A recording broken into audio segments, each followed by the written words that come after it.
화요일 친절한 경제 시간입니다. 오늘도 한지연 기자와 함께합니다. 안녕하세요. 안녕하세요. 한 기자, 요즘 은행의 예금 금리가 내려가는 분위기라고 하는데 어느 정도인가요? 네, 지금 오드은행 12월 만기 정기예금을 찾아보니까 대부분이 2.5% 이하인 상품들이 많았고요. 네. 그나마 2.5% 넘어가는 상품들이 6개밖에 되지 않았습니다. 이달 들어서 은행권은 빠른 속도로 예금 금리를 낮추고 있는데요. 지난 7일부터 신한은행과 국민은행이 0.25%포인트 내렸고요. 농협과 우리은행도 0.25에서 0.3%포인트씩 인하했습니다.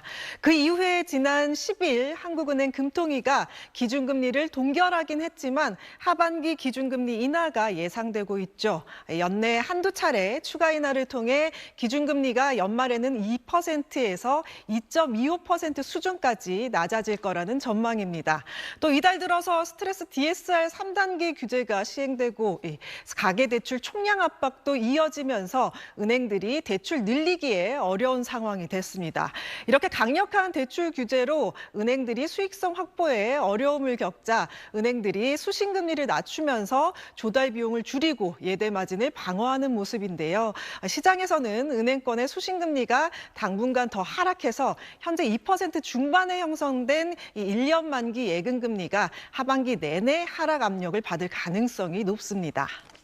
네, 그래도 예금에 관심 있는 분들에겐 희소식이 하나 있군요. 이 한국은행이 기준금리를 내리더라도 저축은행의 예금 금리는 높아지는 모습이라고요? 네, 이 저축은행으로 한해서 좀 찾아봤더니 연 3.4% 상품이 3개나 됐고요. 네. 또 대부분 상품이 3%를 넘어갔습니다.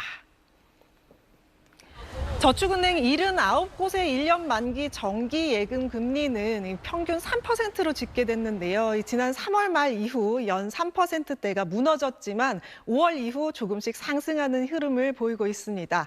실제로 5월 연 2.96%를 기록했던 평균 금리는 6월 2.97%로 소폭 오른 뒤에 7월에 3%까지 오른 겁니다. 한은금통위가 기준금리를 올해 초 연 3%에서 지난 5월 2.5%로 0.5%포인트 내려간 걸 감안하면 저축은행 금리는 역주행했다고 볼 수 있는 거죠. 저축은행이 이렇게 예금 금리를 높이는 이유는 최근 들어 금리가 낮아지니까 다들 돈을 은행에서 다 빼잖아요. 실제로 저축은행 전체 수신잔액은 지난 4월 기준 98조 4천억 원 정도가 됐는데 2021년 11월 이후 가장 낮은 수준입니다. 2년 전인 2023년과 비교하면 14.2% 줄어들었습니다. 이렇게 수신 잔액이 크게 줄어드니까 잔액 방어를 위해 예적금 금리를 올릴 수밖에 없었던 겁니다. 이런 상황에서 오는 9월부터는 이제 예금자 보호 한도가 높아지잖아요. 이렇다면 제2금융권으로 돈이 더 몰리는 머니 무브 현상이 나타나진 않을까요? 네, 맞습니다. 오는 9월부터 예금자 보호 한도가 상향이 돼서요. 5천만 원이었던 게 1억 원으로 더 올라가게 됩니다.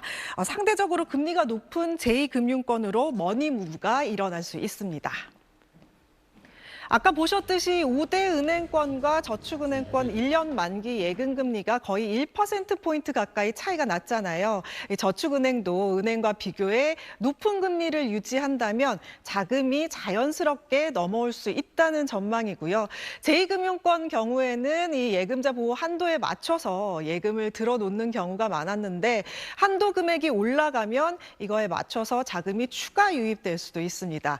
이렇게 되면 이 제2금융권 숨통이 트일 수 있다는 분석인데요. 다만 가계부채 관리 정책으로 대출에 큰 제약이 생길 수는 있겠죠. 지난 627 대출 규제로 신용 대출을 받을 때 전 금융권을 합산해서 연소득 이내에서만 돈을 빌릴 수 있게 변경이 됐죠. 특히 저축은행 같은 제2금융권 신용대출 고객 같은 경우는 많은 경우가 연소득보다 많은 빚을 가지고 있어서 이번 규제로 대출이 힘들어진다는 분석입니다. 네, 잘 들었습니다.